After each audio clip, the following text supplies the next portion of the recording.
ನಮಸ್ಕಾರ. ದಿನಾಂಕ 14/6/2024ರಂದು SSLC ಪರೀಕ್ಷೆ 2 ನಡೆದಿರುವಂಥದ್ದು. ಜೂನ್ 2024ರ SSLC ಮುಖ್ಯ ಪರೀಕ್ಷೆ 2 ನಡೆದಿರುವಂಥದ್ದು.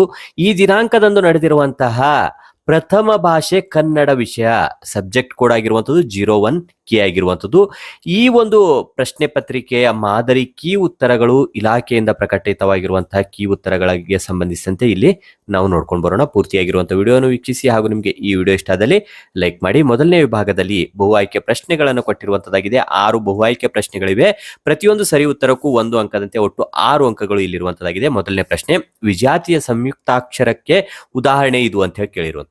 ಇಲ್ಲಿ ವಿಜಾತಿಯ ಸಂಯುಕ್ತಾಕ್ಷರ ಬರುವಂಥದ್ದು ಯಾವುದು ಅಂತ ಹೇಳಿ ಕೇಳಿರುವಂಥದ್ದು. ಇಲ್ಲಿ ಎಚ್ಚರ ಇರುವಂಥದ್ದು ಸಜಾತಿ ಇರುವಂಥದ್ದಾಗಿದೆ. ಇಲ್ಲಿ ಉಷ್ಣ ಅನ್ನುವಂಥದ್ದು ಸಜಾತಿ ಇಲ್ಲ, ವಿಜಾತಿ ಇರುವಂಥದ್ದಾಗಿದೆ. ಇನ್ನು ಕಣ್ಣಿಗೆ ಅನ್ನುವಂಥದ್ದು ಸಜಾತಿ ಇದೆ, ಬಟ್ಟೆ ಅನ್ನೋದು ಸಜಾತಿ ಇದೆ.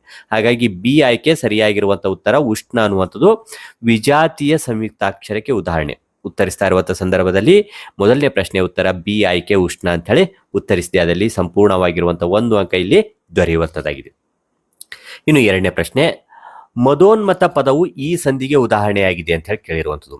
ಇಲ್ಲಿರುವಂತಹ ಮದೋನ್ಮತ ಪದವು ಯಾವ ಸಂಧಿಗೆ ಅಂದಾಗ ಡಿ ಆಯ್ಕೆ ಗುಣಸಂಧಿಗೆ ಉದಾಹರಣೆಯಾಗಿರುವಂಥದ್ದು ಆಗಿದೆ.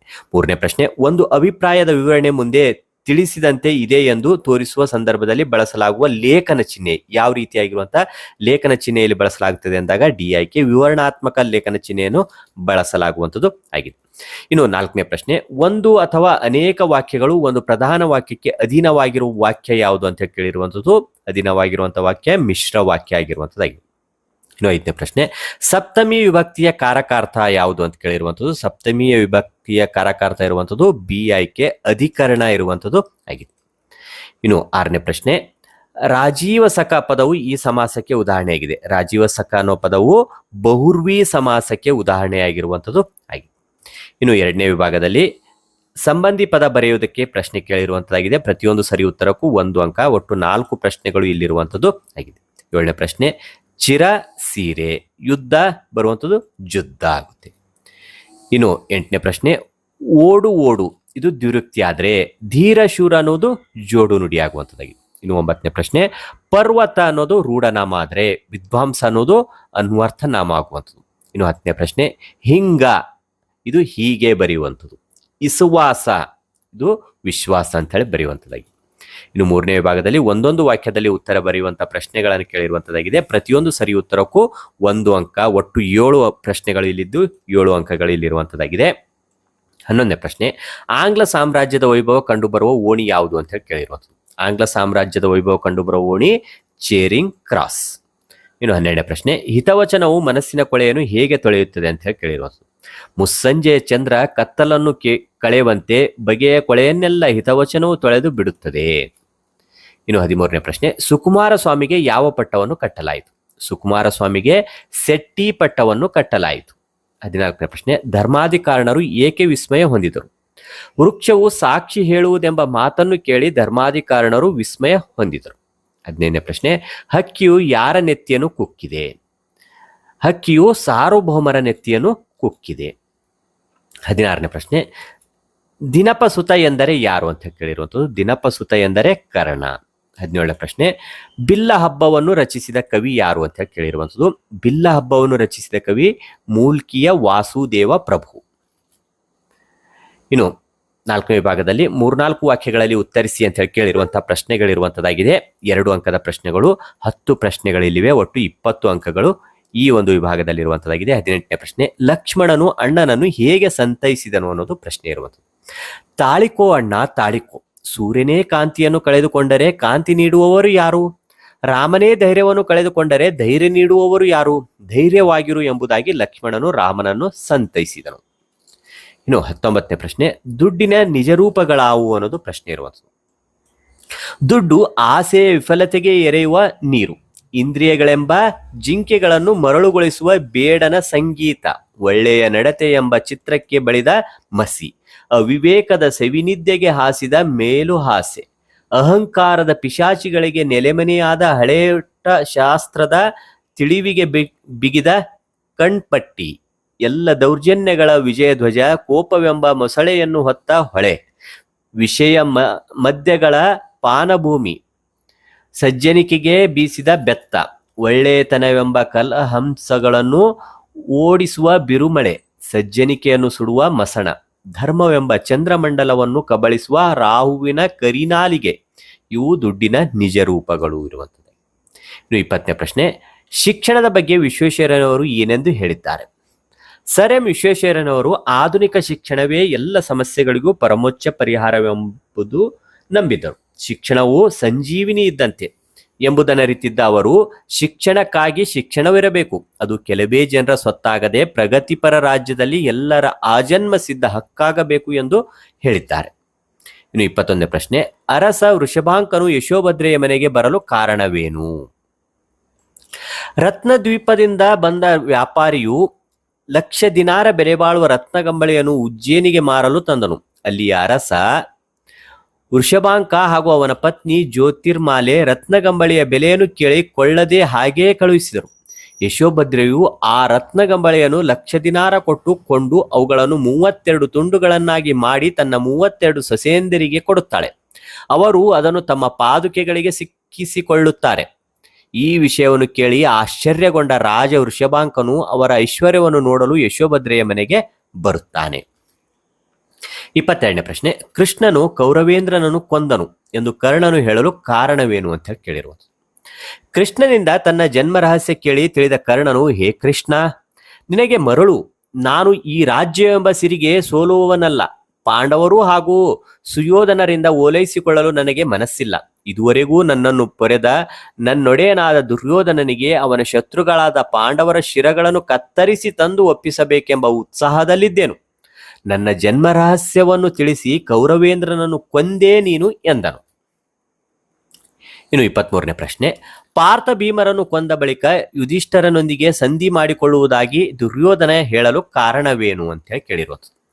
ಭೀಷ್ಮರ ಆಶೀರ್ವಾದ ಪಡೆಯಲು ಬಂದ ದುರ್ಯೋಧನನಿಗೆ ಭೀಷ್ಮರು ಪಾಂಡವರೊಡನೆ ಸಂಧಿ ಮಾಡಿಕೊಳ್ಳಲು ಹೇಳುತ್ತಾರೆ.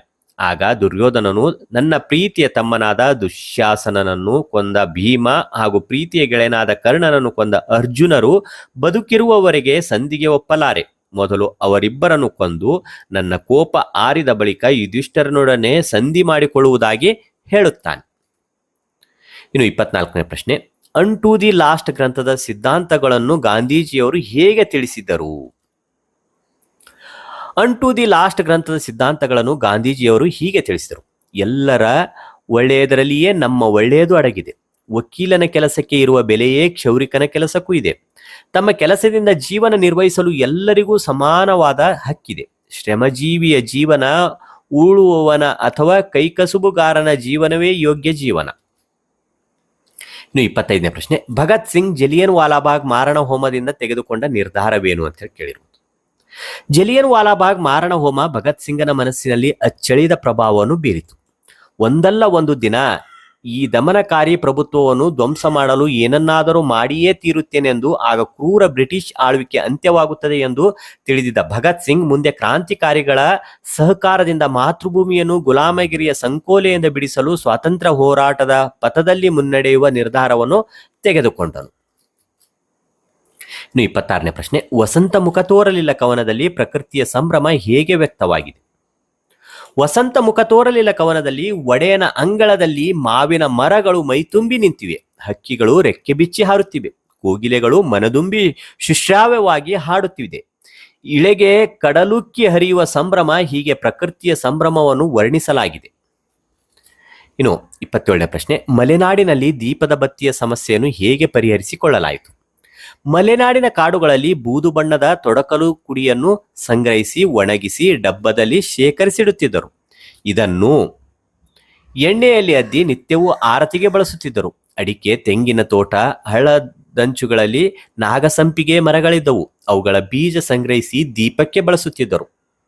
ಇದರ ಹಸಿ ಬೀಜಗಳಲ್ಲಿ ಎಣ್ಣೆಯ ಅಂಶ ಜಾಸ್ತಿ ಇರುವುದರಿಂದ ಚೆನ್ನಾಗಿ ಉರಿಯುತ್ತದೆ. ದೀಪಾವಳಿ, ಕಾರ್ತಿಕ ಮಾಸದಲ್ಲಿ ನಾಗಸಂಪಿಗೆ ಬೀಜಗಳನ್ನು ಕುಟ್ಟಿ ಚಿಕ್ಕ ಚಿಕ್ಕ ಉಂಡೆಗಳನ್ನು ಕಟ್ಟಿ ಉರಿಸಲಾಗುತ್ತಿತ್ತು. ಅಲ್ಲದೆ ಅಡಿಕೆ ತೋಟಗಳ ಅಂಚಿನಲ್ಲಿದ್ದ ಜವಾರಿ ಹತ್ತಿಯನ್ನು ದೀಪಕ್ಕೆ ಬಳಸುವ ಪರಿಪಾಠವಿತ್ತು. ಇನ್ನು 5ನೇ ವಿಭಾಗದಲ್ಲಿ ಕವಿ ಅಥವಾ ಸಾಹಿತಿಗಳ ಜನ್ಮಸ್ಥಳ, ಕಾಲ, ಕೃತಿ ಮತ್ತು ಬಿರುದು ಅಥವಾ ಪ್ರಶಸ್ತಿಗಳ ಕುರಿತು ವಾಕ್ಯ ರೂಪದಲ್ಲಿ ಬರೆಯಿರಿ ಅಂತ ಹೇಳಿ ಕೇಳಿರುವಂಥದ್ದು. ಇಲ್ಲಿ ಅಂಕಗಳ ಹಂಚಿಕೆಯನ್ನು ನೋಡಿದಾಗ ಜನ್ಮಸ್ಥಳ, ಕಾಲ ಬರೆಯುವುದಕ್ಕೆ 1 ಅಂಕ, ಕೃತಿ, ಬಿರುದು, ಪ್ರಶಸ್ತಿ ಬರೆದಿದೆ ಅದರಲ್ಲಿ 1 ಅಂಕ, ವಾಕ್ಯ ರೂಪದಲ್ಲಿ ಬರೆಯುವುದು ಭಾಷಾ ಶೈಲಿಗೆ 1 ಅಂಕ. ಒಟ್ಟು 3 ಅಂಕಗಳ ಹಂಚಿಕೆ ಹೀಗೆ ಇರುವಂಥದ್ದಾಗಿದೆ. ಇಲ್ಲಿ 2 ಪ್ರಶ್ನೆಗಳಿರುವಂಥದ್ದಾಗಿದೆ. 3 × 2 6 ಅಂಕಗಳಿರುವಂಥದ್ದಾಗಿದೆ. DS ಜಯಪ್ಪಗೌಡ. DS ಜಯಪ್ಪಗೌಡರು ಚಿಕ್ಕಮಗಳೂರು ಜಿಲ್ಲೆಯ ಮೂಡಿಗೆರೆ ತಾಲೂಕಿನ ದಾರದಹಳ್ಳಿಯಲ್ಲಿ ಸಾಮಾನ್ಯ ಶಕ 1947ರಲ್ಲಿ ಜನಿಸಿದರು. ಶ್ರೀಯುತರು ಕರ್ನಾಟಕ ಗ್ರಾಮೀಣ ಸಂಸ್ಥೆಗಳು, ಕರ್ನಾಟಕದ ಕಡಲಾಚೆಯ ಸಂಪರ್ಕಗಳು, ಮೈಸೂರು ಒಡೆಯರು, ಜನಪದ ಆಟಗಳು, ದಿವಾನ್ ಸರ್ ಎಂ ವಿಶ್ವೇಶ್ವರಯ್ಯನವರ ಕಾರ್ಯ ಸಾಧನೆಗಳು ಮೊದಲಾದ ಕೃತಿಗಳನ್ನು ಬರೆದಿದ್ದಾರೆ. ಇವರ ಕರ್ನಾಟಕದ ಕಡಲಾಚೆಯ ಸಂಪರ್ಕಗಳು ಕೃತಿಗೆ ಕರ್ನಾಟಕ ಸಾಹಿತ್ಯ ಅಕಾಡೆಮಿ ಪ್ರಶಸ್ತಿ ಲಭಿಸಿದೆ. ಧಾರವಾಡ ಕರ್ನಾಟಕ ಸಂಘದ ಸಂಶೋಧನಾ ಬಹುಮಾನಕ್ಕೆ ಭಾಜನರಾಗಿದ್ದಾರೆ. ಇನ್ನು ಕುಮಾರವ್ಯಾಸ 29ನೇ ಪ್ರಶ್ನೆ ಇರುವಂಥದ್ದು. ಕುಮಾರವ್ಯಾಸನೆಂದು ಪ್ರಸಿದ್ಧನಾಗಿರುವ ಗದುಗಿನ ನಾರಾಯಣಪ್ಪ ಗದಗ್ ಪ್ರಾಂತ್ಯದ ಕೋಳಿವಾಡದಲ್ಲಿ ಸುಮಾರು ಸಾಮಾನ್ಯ ಶಕ 1430ರಲ್ಲಿ ಜನಿಸಿದರು. ಕನ್ನಡ ಭಾರತ, ಗದುಗಿನ ಭಾರತ, ಕುಮಾರವ್ಯಾಸ ಭಾರತ ಎಂಬ ಹೆಸರನ್ನು ಹೊಂದಿರುವ ಕರ್ನಾಟ ಭಾರತ ಕಥಾಮಂಜರಿ ಎಂಬ ಕಾವ್ಯವನ್ನು ಬರೆದಿದ್ದಾನೆ. ಐರಾವತ ಎಂಬ ಕೃತಿಯನ್ನು ಬರೆದಿದ್ದಾನೆ ಎಂದು ತಿಳಿದು ಬಂದಿದೆ. ಈತನಿಗೆ ರೂಪಕ ಸಾಮ್ರಾಜ್ಯ ಚಕ್ರವರ್ತಿ ಎಂಬ ಬಿರುದು ಇದೆ. ಇನ್ನು 6ನೇ ವಿಭಾಗದಲ್ಲಿ ಪ್ರಸ್ತಾರ ಹಾಕಿ ಗಣ ವಿಭಾಗಿಸಿ ಛಂದಸ್ಸಿನ ಹೆಸರನ್ನ ಬರೀಬೇಕಾಗಿರೋದು. ಇಲ್ಲಿ ಪ್ರಸ್ತಾರ ಹಾಕುವುದಕ್ಕೆ 1 ಅಂಕ, ಗಣ ವಿಭಾಗಿಸುವುದಕ್ಕೆ 1 ಅಂಕ, ಛಂದಸ್ಸಿನ ಹೆಸರು ಬರೆಯುವುದಕ್ಕೆ 1 ಅಂಕ. ಒಟ್ಟು 3 ಅಂಕಗಳ ಹಂಚಿಕೆ ಹೀಗೆ ಇರುವಂತದ್ದಾಗಿದೆ. ಇಲ್ಲಿ ಇರುವಂತದನ್ನ ನೀವು ಗಮನಿಸಬಹುದು. 30ನೇ ಪ್ರಶ್ನೆಯಲ್ಲಿ ಪ್ರಸ್ತಾರ ಹಾಕಿದಾಗ ಈ ರೀತಿಯಾಗಿ ಇಲ್ಲಿ ಪ್ರಸ್ತಾರ ಹಾಕಬೇಕಾಗಿರುವಂಥದ್ದು, ಗಣ ವಿಭಾಗ ಮಾಡಬೇಕಾಗಿರುವಂಥದ್ದು. ಇಲ್ಲಿ 14 ಮಾತ್ರೆಗಳು, 14 ಮಾತ್ರೆಗಳು, ಇನ್ನು 23 ಮಾತ್ರೆಗಳು ಇಲ್ಲಿರುವಂಥದ್ದನ್ನು ವಿಭಾಗಿಸಿದಾಗ ಛಂದಸ್ಸು ಇದು ಮಾತ್ರಾಗಣಾಧಾರಿತ ಭಾಮಿನಿ ಷಟ್ಪದಿ ಲಕ್ಷಣವಾಗಿರುವಂಥದ್ದು ಆಗಿದೆ. ಇನ್ನು 7ನೇ ವಿಭಾಗದಲ್ಲಿ ಅಲಂಕಾರವನ್ನು ಹೆಸರಿಸಿ ಲಕ್ಷಣ ಬರೆದು ಸಮನ್ವಯ ಮಾಡುವುದು ಪ್ರಶ್ನೆ ಇರುವಂಥದ್ದಾಗಿದೆ. ಅಲಂಕಾರವನ್ನು ಹೆಸರಿಸುವುದಕ್ಕೆ 1 ಅಂಕ, ಲಕ್ಷಣ ಬರೆಯುವುದಕ್ಕೆ 1 ಅಂಕ, ಅಂಶಗಳನ್ನು ಗುರುತಿಸಿ ಸಮನ್ವಯಿಸುವುದಕ್ಕೆ 1 ಅಂಕ. ಒಟ್ಟು 3 ಅಂಕಗಳ ಹಂಚಿಕೆ ಹೀಗಿರುವಂಥದ್ದಾಗಿದೆ. 31ನೇ ಪ್ರಶ್ನೆ. ಮಾರಿಗೌತಣವಾಯಿತು ನಾಳಿನ ಭಾರತವು. ಅಲಂಕಾರದ ಹೆಸರು ರೂಪಕಾಲಂಕಾರ. ಲಕ್ಷಣ ಅತಿ ಸಾಮ್ಯದಿಂದಾಗಿ ಉಪಮೇಯ ಉಪಮಾನಗಳಲ್ಲಿ ಅಭೇದವನ್ನು ಹೇಳಿ ವರ್ಣಿಸುವುದು ರೂಪಕಾಲಂಕಾರ ಎನಿಸುತ್ತದೆ. ಇನ್ನು ಸಮನ್ವಯ ಉಪಮೇಯ ನಾಳಿನ ಭಾರತವು ಅಂದ್ರೆ ಯುದ್ಧ, ಉಪಮಾನ ಮಾರಿಗೌತಣ. ಇಲ್ಲಿ ಉಪಮೇಯವಾದ ನಾಳಿನ ಭಾರತ ಹಾಗೂ ಉಪಮಾನವಾದ ಮಾರಿಗೌತಣ ಇವೆರಡರ ನಡುವೆ ಅಭೇದವನ್ನು ಹೇಳಿರುವುದರಿಂದ ಇದು ರೂಪಕಾಲಂಕಾರದ ಲಕ್ಷ್ಯವಾಗಿದೆ. ಇನ್ನು 8ನೇ ವಿಭಾಗದಲ್ಲಿ ಗಾದೆಯನ್ನು ವಿಸ್ತರಿಸಿ ಬರೆಯಿರಿ ಅಂತ ಹೇಳಿ ಕೇಳಿರುವಂಥದ್ದು 3 ಅಂಕ ಇದೆ. ಗಾದೆಯ ಮಹತ್ವದ ವಿವರಣೆಗೆ 1 ಅಂಕ, ಉದಾಹರಣೆಯೊಂದಿಗೆ ಅರ್ಥ ವಿವರಣೆ ಕೊಡುವುದಕ್ಕೆ 1 ಅಂಕ, ಭಾಷಾ ಶೈಲಿಗೆ ಪದಬಂಧಕ್ಕೆ 1 ಅಂಕ. ಒಟ್ಟು 3 ಅಂಕಗಳ ಹಂಚಿಕೆ ಹೀಗೆ ಇರುವಂಥದ್ದಾಗಿದೆ. ನಾವು ಗಾದೆಯನ್ನು ಹೇಗೆ ವಿಸ್ತರಿಸಬೇಕು ಅನ್ನೋದನ್ನ ಒಂದು ಸಪರೇಟ್ ಪ್ಲೇ ಲಿಸ್ಟ್ ಮಾಡಿರುವಂಥದ್ದು ವೀಕ್ಷಣೆ ಮಾಡಬಹುದು. ಕೂಡಿ ಬಾಳಿದರೆ ಸ್ವರ್ಗ ಸುಖ ಅಥವಾ ಬೆಳಗಿರುವುದೆಲ್ಲ ಹಾಲಲ್ಲ. ಇನ್ನು 9ನೇ ವಿಭಾಗದಲ್ಲಿ ಸಂದರ್ಭವನ್ನು ಸ್ವಾರಸ್ಯದೊಂದಿಗೆ ಬರೆಯುವುದಕ್ಕೆ ಕೇಳಿರುವಂತಹ ಪ್ರಶ್ನೆಗಳಾಗಿರುವಂಥದ್ದು. ಇಲ್ಲಿ ಕರ್ತೃ, ಆಕರ ಮತ್ತು ಪಠ್ಯದ ಹೆಸರು ಬರೆದಿದೆ ಆದಲ್ಲಿ 1 ಅಂಕ, ಸಂದರ್ಭದ ವಿವರಣೆ ಕೊಟ್ಟಿದೆ ಆದಲ್ಲಿ 1 ಅಂಕ, ಸ್ವಾರಸ್ಯ ಮತ್ತು ಶೈಲಿ ಬರೆದಿದೆ ಆದಲ್ಲಿ 1 ಅಂಕ. ಒಟ್ಟು 3 ಅಂಕಗಳ ಹಂಚಿಕೆ ಹೀಗೆ ಇರುವಂಥದ್ದಾಗಿದೆ. 33ನೇ ಪ್ರಶ್ನೆ. ಬೆಳಕಿಗೊಲಿದವರ ಉರಿಯುವ ಬತ್ತಿಯ ಕರುಕ ಕಾಣರು ಅಂತ ಹೇಳಿ ಕೇಳಿರೋದು. ಆಯ್ಕೆ ಪ್ರಸ್ತುತ ವಾಕ್ಯವನ್ನು ಪೂತಿ ನರಸಿಂಹಾಚಾರ್ಯ ಅವರು ರಚಿಸಿರುವ ಶಬರಿ ಗೀತನಾಟಕದಿಂದ ಆಯ್ದ ಶಬರಿ ಎಂಬ ಗದ್ಯಪಾಠದಿಂದ ಆರಿಸಿಕೊಳ್ಳಲಾಗಿದೆ. ಸಂದರ್ಭ ಹಲವು ದಿನಗಳ ಬಯಕೆಯಂತೆ ರಾಮನ ದರ್ಶನದಿಂದ ಸಂತಪ್ತಳಾದ ಶಬರಿ ಮುಕ್ತಿಗಾಗಿ ರಾಮನ ಅನುಮತಿ ಪಡೆದು ವೇದಿಯಲ್ಲಿರುವ ಅಗ್ನಿಯನ್ನು ಪ್ರದಕ್ಷಿಣೆ ಹಾಕಿ ಪ್ರವೇಶಿಸುತ್ತಾಳೆ. ಆಗ ಲಕ್ಷ್ಮಣನಿಗೆ ರಾಮನು ಹೆಣ್ಣಿನ ರೀತಿಯನ್ನು ಅರಿಯುವುದೇ ಒಂದು ಸೋಜಿಗ, ಎಂಥ ನಿಷ್ಠೆ, ಎಂಥ ಪ್ರೀತಿ, ಈ ಜಗತ್ತು ಈಕೆಯನ್ನು ಮರೆಯಲು ಸಾಧ್ಯವಿಲ್ಲವೆನ್ನುತ್ತಾನೆ. ಆಗ ಲಕ್ಷ್ಮಣ ಯಾರು ಏನು ಎಂದನೆ ಮಗುವಿನಂತೆ ಒಲಿದಳು, ನಮ್ಮನ್ನು ನೋಡುತ್ತಲೇ ನಲಿದಳು, ತನ್ನನ್ನೇ ತಾನು ಮರೆತಳು ಎಂದು ಹೇಳುತ್ತಾನೆ. ಆ ಸಂದರ್ಭದಲ್ಲಿ ಶ್ರೀರಾಮನು ಶಬರಿಯನ್ನು ಕುರಿತು ಲಕ್ಷ್ಮಣನಿಗೆ ಈ ಮೇಲಿನ ಮಾತನ್ನು ಹೇಳುತ್ತಾನೆ. ಸ್ವಾರಸ್ಯ: ಶಬರಿಯ ತ್ಯಾಗ, ಪ್ರೀತಿ, ಸಮರ್ಪಣಾ ಭಾವ, ಭಗವದ್ಭಕ್ತಿ, ನಂಬಿಕೆ ಮೊದಲಾದವು ಇಲ್ಲಿ ಧ್ವನಿತಗೊಂಡಿದೆ. ಅಂತೆಯೇ ಶಬರಿಯು ರಾಮದರ್ಶನಕ್ಕಾಗಿ ಹಲವು ವರ್ಷಗಳಿಂದ ಪರಿತಪಿಸಿ ಅಂತಿಮವಾಗಿ ರಾಮನ ದರ್ಶನ ಪಡೆದು ಆ ದಿನದ ಸಂತಸದಲ್ಲಿ ಆಕೆಯ ಹಿಂದಿನ ಕಷ್ಟಗಳು, ಕನವರಿಕೆಗಳು ಗೌಣವಾಗಿರುವುದು ಹಾಗೂ ಶಬರಿಯ ರಾಮಭಕ್ತಿಯ ಶ್ರೇಷ್ಠತೆ ಇಲ್ಲಿ ಸ್ವಾರಸ್ಯಪೂರ್ಣವಾಗಿ ವ್ಯಕ್ತಗೊಂಡಿದೆ. ಇನ್ನು 34ನೇ ಪ್ರಶ್ನೆ ಇರುವಂಥದ್ದು. ಮನೆ ಹಿಡಿದು ಇರುವ ತರುಣನ ಬುದ್ಧಿ ಮನೆಯ ಮಟ್ಟದ್ದೇ ಅಂತ ಹೇಳಿ ಕೇಳಿರುವಂಥದ್ದು. ಆಯ್ಕೆ ಪ್ರಸ್ತುತ ವಾಕ್ಯವನ್ನು ವಿನಾಯಕ ಕೃಷ್ಣ ಗೋಕಾಕರು ರಚಿಸಿರುವ ಸಮುದ್ರದಾಚೆಯಿಂದ ಎಂಬ ಪ್ರವಾಸ ಕಥನದಿಂದ ಆಯ್ದ ಲಂಡನ್ ನಗರ ಎಂಬ ಗದ್ಯಪಾಠದಿಂದ ಆರಿಸಿಕೊಳ್ಳಲಾಗಿದೆ. ಸಂದರ್ಭ: ಲಂಡನ್ ನಗರವನ್ನು ನೋಡಿದ ಲೇಖಕರು ಅದರ ವರ್ಣನೆಯನ್ನು ಅದ್ಭುತವಾಗಿ ಮಾಡಿದ್ದಾರೆ. ಕೊನೆಯಲ್ಲಿ ಪ್ರವಾಸದಿಂದ ತನ್ನ ಮನಸ್ಸು ಎಷ್ಟೊಂದು ವಿಕಾಸ ಹೊಂದಿದೆ, ತನ್ನ ದೃಷ್ಟಿಯು ಎಷ್ಟೊಂದು ವಿಶಾಲವಾಗಿದೆ, ನನ್ನ ಸಂಸ್ಕೃತಿಯು ಎಂತಹ ಓರೆಗಲ್ಲಿನ ಮೇಲೆ ನಿಂತಿದೆ ಎಂದು ಬರೆಯುವ ಸಂದರ್ಭದಲ್ಲಿ ಅವರು ಬೇಕನ್ ಕವಿಯ ಪ್ರವಾಸವು ಶಿಕ್ಷಣದ ಒಂದು ಭಾಗವಾಗಿದೆ ಎಂಬ ಮಾತು ಹಾಗೂ ಶೇಕ್ಸ್ಪಿಯರ್ ಕವಿಯ ಮಾತುಗಳನ್ನು ನೆನಪಿಸಿಕೊಳ್ಳುವಾಗ ಈ ಮೇಲಿನ ಮಾತು ಬಂದಿದೆ. ಸ್ವಾರಸ್ಯ: ದೇಶ ಸುತ್ತಿ ನೋಡು, ಕೋಶ ಓದಿ ನೋಡು ಎಂಬ ಮಾತಿನಂತೆ ಪ್ರವಾಸದಿಂದ ವ್ಯಕ್ತಿಯ ಮನಸ್ಸು, ವ್ಯಕ್ತಿತ್ವ ವಿಕಾಸವಾಗುವುದಲ್ಲದೆ ಆಲೋಚಿಸುವ ದೃಷ್ಟಿಕೋನದಲ್ಲಿ ಸಾಕಷ್ಟು ಬದಲಾಗುತ್ತದೆ. ವಿಶಾಲ ಚಿಂತನೆಯನ್ನು ರೂಢಿಸಿಕೊಳ್ಳುತ್ತಾನೆ. ದೇಶ ಸುತ್ತದಿದ್ದರೆ ವ್ಯಕ್ತಿಯ ಮನಸ್ಸು ಸಂಕುಚಿತವಾಗುತ್ತದೆ. ಆತ ವಿಶಾಲವಾಗಿ ಚಿಂತಿಸಲಾರ ಹಾಗೂ ಬೆಳೆಯಲಾರ ಎಂಬುದು ಇಲ್ಲಿ ಸ್ವಾರಸ್ಯಪೂರ್ಣವಾಗಿ ವ್ಯಕ್ತಗೊಂಡಿದೆ. ಇನ್ನು 35ನೇ ಪ್ರಶ್ನೆ: ನಾನು ಆಯ್ಕೆಯನ್ನು ಪರೀಕ್ಷಿಸುವೆ, ನೀವು ಬಿಸಿ ನೀರು ಸಿದ್ಧಪಡಿಸಿ. ಆಯ್ಕೆ: ಪ್ರಸ್ತುತ ವಾಕ್ಯವನ್ನು ಸಾರಾ ಅಬೂಬಕರ್ ಅವರು ಬರೆದಿರುವ ಚಪ್ಪಲಿಗಳು ಕಥಾ ಸಂಕಲನದಿಂದ ಆಯ್ದ ಯುದ್ಧ ಎಂಬ ಗದ್ಯಪಾಠದಿಂದ ಆರಿಸಿಕೊಳ್ಳಲಾಗಿದೆ. ಸಂದರ್ಭ: ರಾಹೀಲನು ಸೇನೆಯಲ್ಲಿದ್ದ ಡಾಕ್ಟರ್. ಆತನಿಗೆ ಯುದ್ಧ ವಿಮಾನ ಸ್ಫೋಟಗೊಂಡಿದ್ದರಿಂದ ಕಾಲಿಗೆ ತೀವ್ರವಾದ ಗಾಯವಾಗಿರುತ್ತದೆ. ಗಾಯಗೊಂಡ ರಾಹೀಲನು ಮುದುಕಿಯ ಮನೆಯಲ್ಲಿ ಆಶ್ರಯ ಪಡೆದ ವೇಳೆ ಮುದುಕಿಯ ಸೊಸೆ ಹೆರಿಗೆ ನೋವಿನಿಂದ ಬಳಲುತ್ತಿರುವುದನ್ನು ತಿಳಿದು ತಾನೂ ಸಹ ಒಬ್ಬ ವೈದ್ಯನೆಂದು ಹೇಳುವ ಸಂದರ್ಭದಲ್ಲಿ ಈ ಮೇಲಿನ ಮಾತು ಬಂದಿದೆ. ಸ್ವಾರಸ್ಯ: ಶತ್ರು ದೇಶದವರೆಂದು ತಿಳಿದರೂ ತನ್ನ ಕಾಲಿಗೆ ತೀವ್ರವಾದ ಗಾಯವಾಗಿದ್ದರೂ ಅದನ್ನು ಲೆಕ್ಕಿಸದೆ ಕಷ್ಟದಲ್ಲಿದ್ದ ಮುದುಕಿಯ ಸೊಸೆಯ ಚಿಕಿತ್ಸೆಗೆ ಮುಂದಾದ ರಾಹೀಲನ ವೈದ್ಯ ವೃತ್ತಿನಿಷ್ಠೆ ಹಾಗೂ ಮಾನವೀಯತೆ ಇಲ್ಲಿ ಸ್ವಾರಸ್ಯಪೂರ್ಣವಾಗಿ ಧ್ವನಿತಗೊಂಡಿದೆ. ಇನ್ನು 36ನೇ ಪ್ರಶ್ನೆ: ತಿಂಗಳನ್ನೂರಿನ ನೀರನ್ನು ಹೀರಿ ಅಂತ ಹೇಳಿ ಕೇಳಿರುವಂಥದ್ದು. ಆಯ್ಕೆ: ಪ್ರಸ್ತುತ ವಾಕ್ಯವನ್ನು ದ ರಾ ಬೇಂದ್ರೆಯವರು ರಚಿಸಿರುವ ಗರಿ ಕವನ ಸಂಕಲನದಿಂದ ಆಯ್ದ ಹಕ್ಕಿ ಹಾರುತ್ತಿದೆ ನೋಡಿದಿರಾ ಎಂಬ ಪದ್ಯಪಾಠದಿಂದ ಆರಿಸಿಕೊಳ್ಳಲಾಗಿದೆ. ಸಂದರ್ಭ: ಕವಿ ಬೇಂದ್ರೆಯವರು ಕಾಲವನ್ನು ಹಾರುವ ಹಕ್ಕಿಯೊಂದಿಗೆ ಸಮೀಕರಿಸಿ ಬಹಳ ಮನೋಜ್ಞವಾಗಿ ಹಕ್ಕಿ ಹಾರುತ್ತಿದೆ ನೋಡಿದಿರಾ ಪದ್ಯವನ್ನು ರಚಿಸಿದ್ದಾರೆ. ನಿರಂತರವಾಗಿ ಚಲಿಸುತ್ತಿರುವ ಕಾಲವೆಂಬ ಹಕ್ಕಿಯು ಶುಕ್ರ ಗ್ರಹವೆಂಬ ಬೆಳ್ಳಿಯ ಹಳ್ಳಿಯ ಮೇರೆಯನ್ನು ಮೀರಿ ಹಾರುತ್ತಿದೆ. ಚಂದ್ರನ ಲೋಕದ ಅಂಗಳಕ್ಕೂ ಹಾರಿದ್ದಲ್ಲದೆ ಮಂಗಳನ ಅಂಗಳಕ್ಕೆ ಕಾಲಿಟ್ಟು ತಾನು ಆಡಲು ಹಾರಾಡಲು ಹೊರಟಿದೆ ಎಂದು ಹೇಳುವ ಸಂದರ್ಭದಲ್ಲಿ ಈ ಮೇಲಿನ ಮಾತು ಬಂದಿದೆ. ಇನ್ನು ಸ್ವಾರಸ್ಯ: ಮಾನವನ ವೈಜ್ಞಾನಿಕ ಕ್ರಾಂತಿ, ಬೆಳವಣಿಗೆಗಳು ಹಾಗೂ ಶುಕ್ರ, ಚಂದ್ರ, ಮಂಗಳ ಲೋಕದ ಸಂಚಾರದ ದಾರ್ಶನಿಕ ವೈಜ್ಞಾನಿಕ ಮುನ್ನೋಟಗಳು ಇಲ್ಲಿ ಸ್ವಾರಸ್ಯಪೂರ್ಣವಾಗಿ ವ್ಯಕ್ತಗೊಂಡಿದೆ. ಇನ್ನು 37ನೇ ಪ್ರಶ್ನೆ: ಹಸುರು ಹಸುರಿಳಿಯುಸಿರು. ಆಯ್ಕೆ: ಪ್ರಸ್ತುತ ವಾಕ್ಯವನ್ನು ಕುವೆಂಪು ವಿರಚಿತ ಪಕ್ಷಿ ಸಾಕ್ಷಿ ಕವನ ಸಂಕಲನದಿಂದ ಆಯ್ದ ಹಸುರು ಎಂಬ ಪದ್ಯಪಾಠದಿಂದ ಆರಿಸಲಾಗಿದೆ. ಸಂದರ್ಭ: ಅಶ್ವಯುಜ ಮಾಸದ ನವರಾತ್ರಿಯಲ್ಲಿ ಮಲೆನಾಡಿನ ಪ್ರಕೃತಿಯಲ್ಲಿ ಹೆಪ್ಪುಗಟ್ಟಿದ ಹಚ್ಚ ಹಸುರನ್ನು ಕಂಡು ಕವಿ ಮೂಕ ವಿಸ್ಮಿತರಾಗಿದ್ದಾರೆ. ಕವಿಗೆ ಎಲ್ಲೆಲ್ಲಿಯೂ ಹಸುರು ಬಣ್ಣವೇ ಗೋಚರಿಸುತ್ತಿದೆ. ಆಗಸ, ಮುಗಿಲು, ಮಲೆ, ಕಣಿವೆ ಎಲ್ಲೆಲ್ಲಿಯೂ ಹಸುರು. ಗದ್ದೆ, ಅಡಿಕೆಯ ತೋಟ, ಬಯಲಿನಲ್ಲೂ ಹಸುರು. ಹುಲ್ಲುಗಾವಲು, ಮಕಮಲ್ಲಿನ ಜಮಖಾನೆ ಹರಡಿದಂತೆ ಕವಿಗೆ ಕಂಡಿದೆ. ಹೊಸ ಹೂವಿನ ಕಂಪು ಎಲ್ಲರಿನ ತಂಪು ಅಲ್ಲದೆ ಹಕ್ಕಿಯ ಕೊರಲಿನ ಮಧುರ ಗಾನದಲ್ಲೂ ಹಸುರಿನ ಅನುಭೂತಿಯನ್ನು ವರ್ಣಿಸುವ ಸಂದರ್ಭದಲ್ಲಿ ಈ ಮೇಲಿನ ಮಾತು ಬಂದಿದೆ. ಸ್ವಾರಸ್ಯ: ಪ್ರಕೃತಿಯ ಸೌಂದರ್ಯವೆಲ್ಲ ಹಸಿರು ಮೇಳೈಸಿಕೊಂಡು ಈ ಭೂಮಿ ಹಚ್ಚ ಹಸಿರಿನಿಂದ ಕಂಗೊಳಿಸಿದಾಗ ಮಾತ್ರ ಉಸಿರು ಇರಲು ಸಾಧ್ಯವೆಂಬ ಎಚ್ಚರಿಕೆ ಧ್ವನಿ ಹಾಗೂ ಕವಿ ಕಲ್ಪನೆಯ ಕಾವ್ಯ ಸೌಂದರ್ಯದೊಂದಿಗೆ ಹಸುರಿನ ಅಂದರೆ ಕಾಡಿನ ರಕ್ಷಣೆಯ ಅನಿವಾರ್ಯತೆಯನ್ನು ಸೂಚ್ಯವಾಗಿ ತಿಳಿಸಿರುವುದು ಸ್ವಾರಸ್ಯವಾಗಿದೆ. ಇನ್ನು 38ನೇ ಪ್ರಶ್ನೆ: ಈಗಳೊಂದು ಅಡಕೆಯೂ ಇಲ್ಲ ಕೈಯೋಳ ಅಂತ ಹೇಳಿ ಕೇಳಿರುವಂಥದ್ದು. ಆಯ್ಕೆ: ಪ್ರಸ್ತುತ ವಾಕ್ಯವನ್ನು ಪಂಪ ಮಹಾಕವಿ ವಿರಚಿತ ವಿಕ್ರಮಾರ್ಜುನ ವಿಜಯಂ ಕಾವ್ಯದಿಂದ ಆಯ್ದ ಕೆಮ್ಮನೆ ಮೀಸೆ ಒತ್ತೇನೆ ಎಂಬ ಪದ್ಯಪಾಠದಿಂದ ಆರಿಸಿಕೊಳ್ಳಲಾಗಿದೆ. ಸಂದರ್ಭ: ದ್ರೋಣಾಚಾರ್ಯರಿಗೆ ಬಡತನ ಉಂಟಾಗಲು ಅವರು ಪರಶುರಾಮರ ಬಳಿಗೆ ಸಂಪತ್ತನ್ನು ಬಯಸಿ ಬರುತ್ತಾರೆ. ಪರಶುರಾಮರು ತಮ್ಮ ಬಳಿಯಿದ್ದ ಎಲ್ಲವನ್ನು ದಾನ ಮಾಡುತ್ತಾರೆ. ಅವರ ಬಳಿ ಏನೂ ಇರುವುದಿಲ್ಲ. ಆಗ ಮನೆಗೆ ಬಂದ ದ್ರೋಣರಿಗೆ ಮಣ್ಣಿನ ಪಾತ್ರೆಯಲ್ಲಿ ಅರ್ಘ್ಯವನ್ನು ನೀಡುತ್ತಾರೆ. ಆಗ ತನ್ನ ಬಳಿಯಿದ್ದ ಒಡವೆಗಳನ್ನು ಬೇಡಿದವರಿಗೆ ಭೂಮಿಯನ್ನು ಗುರುವಿಗೆ ನೀಡಿದ್ದೇನೆಂದು ಹೇಳುವ ಸಂದರ್ಭದಲ್ಲಿ ಈ ಮೇಲಿನ ಮಾತು ಬಂದಿದೆ.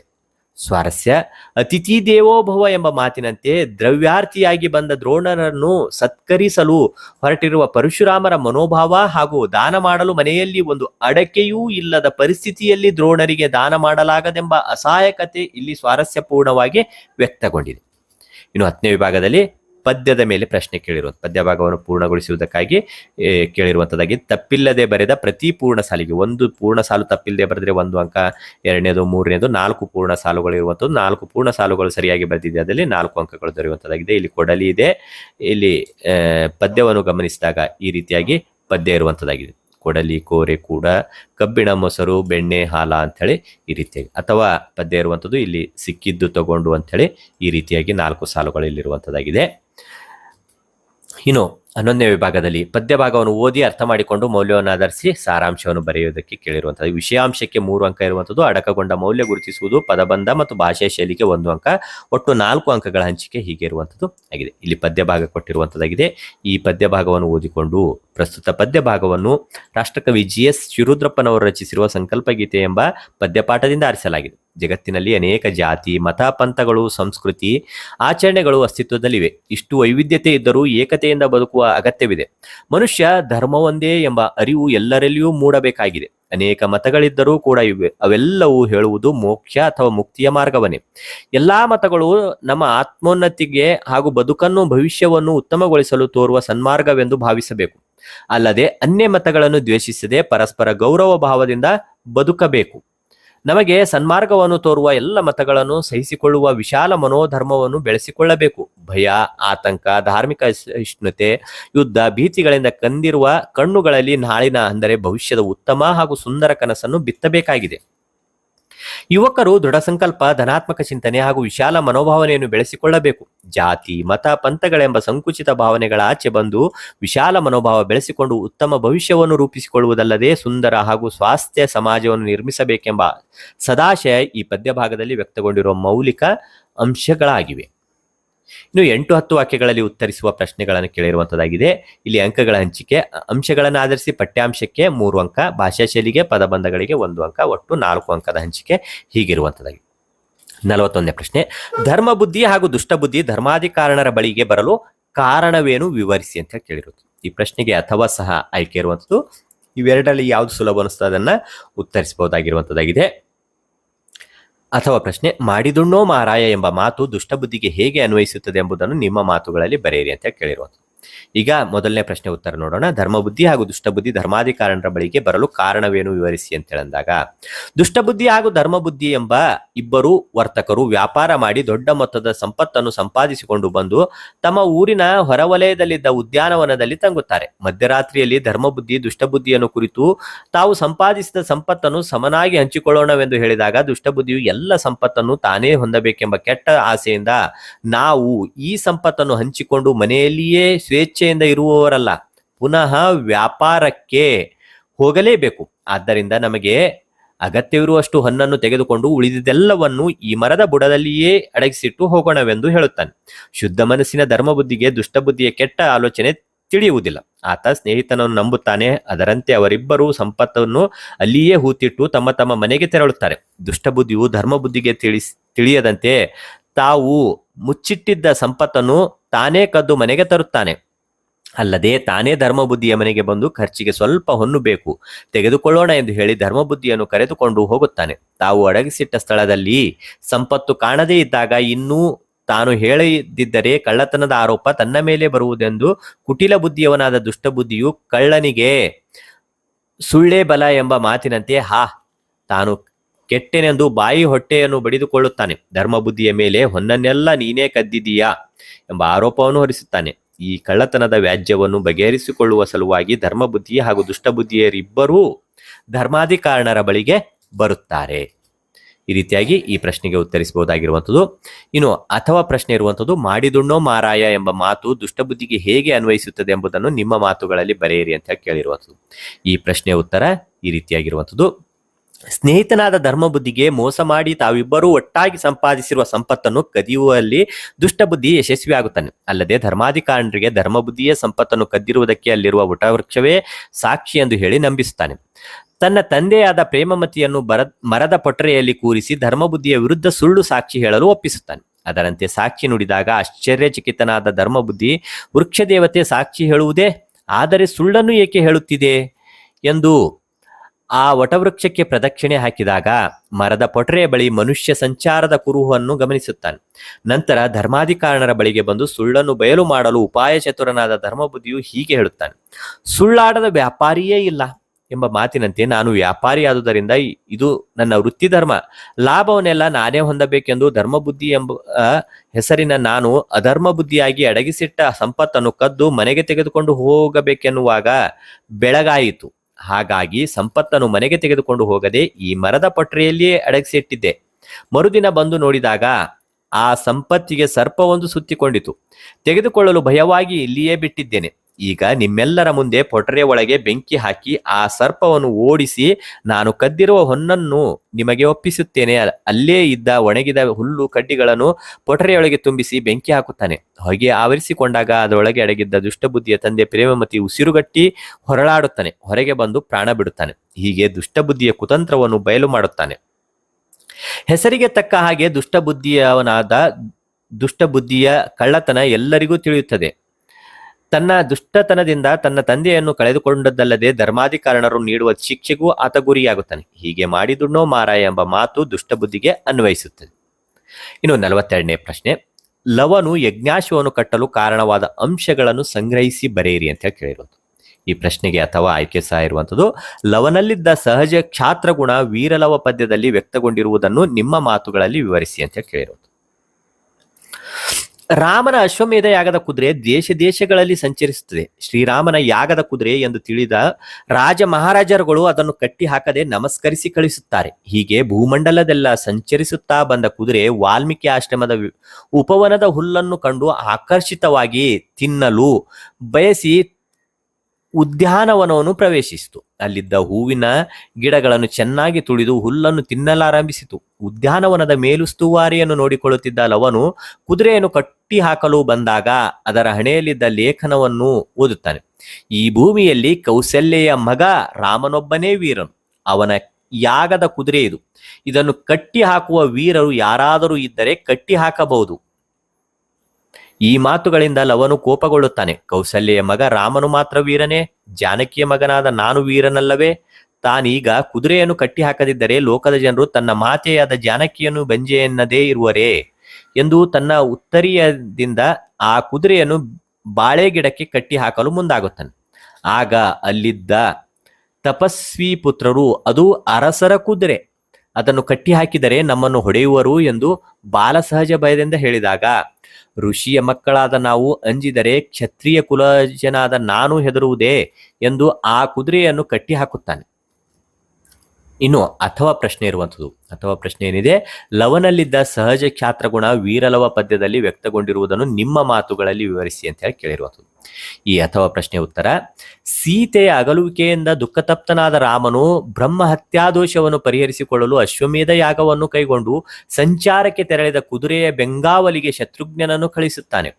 ದೇಶ ದೇಶಗಳನ್ನು ಸುತ್ತಾಡಿದ ಅಶ್ವಮೇಧ ಯಾಗದ ಕುದುರೆ ವಾಲ್ಮೀಕಿ ಆಶ್ರಮದ ಉಪವನದಲ್ಲಿದ್ದ ಹಸುರು ಹುಲ್ಲನ್ನು ತಿನ್ನಲು ಬಯಸಿ ಉಪವನವನ್ನು ಪ್ರವೇಶಿಸುತ್ತದೆ. ಇದನ್ನು ಕಂಡ ಲವನು ಕುದುರೆಯ ಬಳಿಗೆ ಬರುತ್ತಾನೆ. ಅದರ ಹಣೆಯ ಪಟ್ಟಿಯಲ್ಲಿದ್ದ ಲೇಖನವನ್ನು ಓದುತ್ತಾನೆ. ಅದರಲ್ಲಿ ಬರೆದಿದ್ದ ಈ ಭೂಮಿಯಲ್ಲಿ ಕೌಸಲ್ಯೆಯ ಮಗ ರಾಮನೊಬ್ಬನೇ ವೀರನೆಂಬ ಮಾತು ಲವನ ಕ್ಷಾತ್ರಗುಣವನ್ನು ಕುದಿಯುವಂತೆ ಮಾಡುತ್ತದೆ. ಹಾಗಾದರೆ ಜಾನಕಿಯ ಮಗನಾದ ನಾನು ವೀರನಲ್ಲವೇ? ಈ ಕುದುರೆಯನ್ನು ಕಟ್ಟಿ ಹಾಕದಿದ್ದರೆ ಲೋಕದ ಜನರು ತನ್ನ ಮಾತೆಯನ್ನು ಜಾನಕಿಯನ್ನು ಬಂಜೆ ಎಂದು ಭಾವಿಸುವುದಿಲ್ಲವೇ ಎಂದು ಆ ಕುದುರೆಯನ್ನು ತನ್ನ ಉತ್ತರೀಯದಿಂದ ಬಾಳೆ ಗಿಡಕ್ಕೆ ಕಟ್ಟಿ ಹಾಕಲು ಮುಂದಾಗುತ್ತಾನೆ. ಆಗ ಅಲ್ಲಿದ್ದ ಮುನಿಕುಮಾರರು ಹೆದರಿ, ಅದು ರಾಜರ ಕುದುರೆ, ಕಟ್ಟಿ ಹಾಕಿದರೆ ನಮ್ಮನ್ನು ಬಡಿಯುವರೆಂದು ಹೇಳಲು, ಪಾರ್ವರ ಮಕ್ಕಳು ಅಂಜಿದರೆ ಜಾನಕಿಯ ಮಗನಾದ ನಾನು ಹೆದರುವುದೇ ಎಂದು ಹೇಳಿ ಕುದುರೆಯನ್ನು ಕಟ್ಟಿ ಹಾಕಿ ಬಿಲ್ಲನ್ನು ಎದೆಯೇರಿಸಿ ಯುದ್ಧಕ್ಕೆ ಸನ್ನದ್ಧನಾಗಿ ನಿಲ್ಲುತ್ತಾನೆ.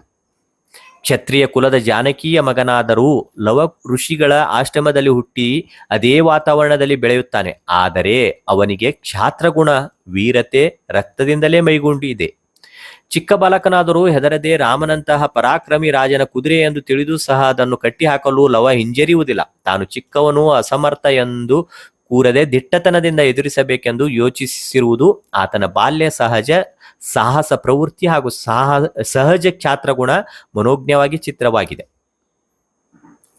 ಇನ್ನು 13ನೇ ವಿಭಾಗದಲ್ಲಿ ಗದ್ಯ ಭಾಗವನ್ನು ಓದಿಕೊಂಡು ಪ್ರಶ್ನೆಗಳಿಗೆ ಉತ್ತರಿಸುವ ಪ್ರಶ್ನೆಗಳನ್ನು ಕೊಟ್ಟಿರುವಂತದ್ದಾಗಿದೆ. 2+2 4 ಅಂಕಗಳಲ್ಲಿರುವಂತದ್ದಾಗಿದೆ.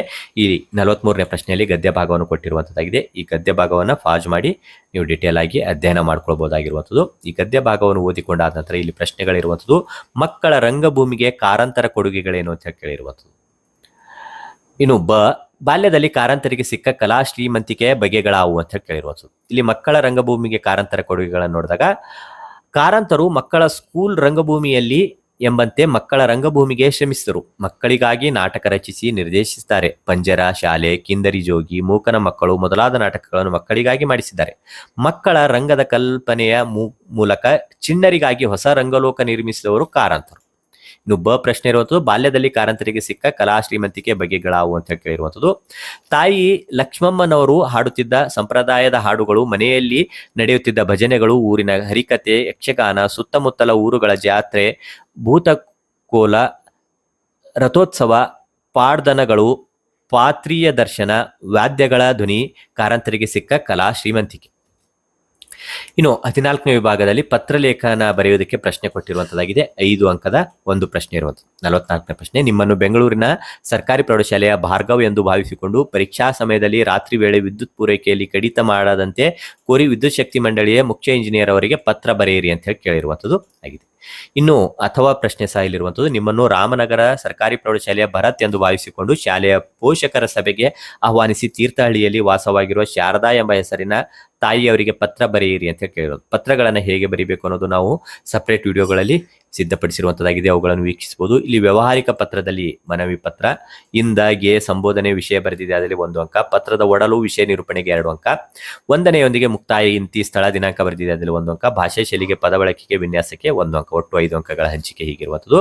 ಇನ್ನು ಖಾಸಗಿ ಪತ್ರ ಆದಲ್ಲಿ ಇಂದ ವಿಳಾಸ ದಿನಾಂಕ ಸಂಬೋಧನೆ ಕ್ಷೇಮ ವಿಚಾರಕ್ಕೆ 1 ಅಂಕ. ಪತ್ರದ ಒಡಲು ವಿಷಯ ನಿರೂಪಣೆಗೆ 2 ಅಂಕ. ಮುಕ್ತಾಯ ಇಂತಿ ಸಹಿ ಹೊರ ವಿಳಾಸಕ್ಕೆ 1 ಅಂಕ. ಭಾಷಾ ಶೈಲಿಗೆ ಪದ ಬಳಕೆ ವಿನ್ಯಾಸಕ್ಕೆ 1 ಅಂಕ. ಒಟ್ಟು 5 ಅಂಕಗಳ ಹಂಚಿಕೆ ಹೀಗಿರುವಂಥದ್ದು. ಇನ್ನು ಪ್ರಬಂಧ ಬರೆಯಿರಿ ಪ್ರಶ್ನೆ ಇರುವಂತದ್ದಾಗಿದೆ. 45ನೇ ಪ್ರಶ್ನೆ ಇರುವಂಥದ್ದು, ಮಹಿಳಾ ಸಬಲೀಕರಣ ಅಥವಾ ಶಾಲಾ ಆವರಣ ಹಾಗೂ ಶೌಚಾಲಯ ಸ್ವಚ್ಛತೆ, ಈ ಒಂದು ಅಂಶಕ್ಕೆ ಸಂಬಂಧಿಸಿದಂತೆ ಪ್ರಬಂಧ ಬರೀಬೇಕಾಗಿರುವಂಥ ಪ್ರಬಂಧವನ್ನು ಯಾವ ರೀತಿಯಾಗಿ ರಚಿಸಬೇಕು ಅಂತ ಹೇಳಿ ಸಪರೇಟ್ ಪ್ಲೇ ಲಿಸ್ಟ್ ಮಾಡಿರುವಂಥದ್ದು.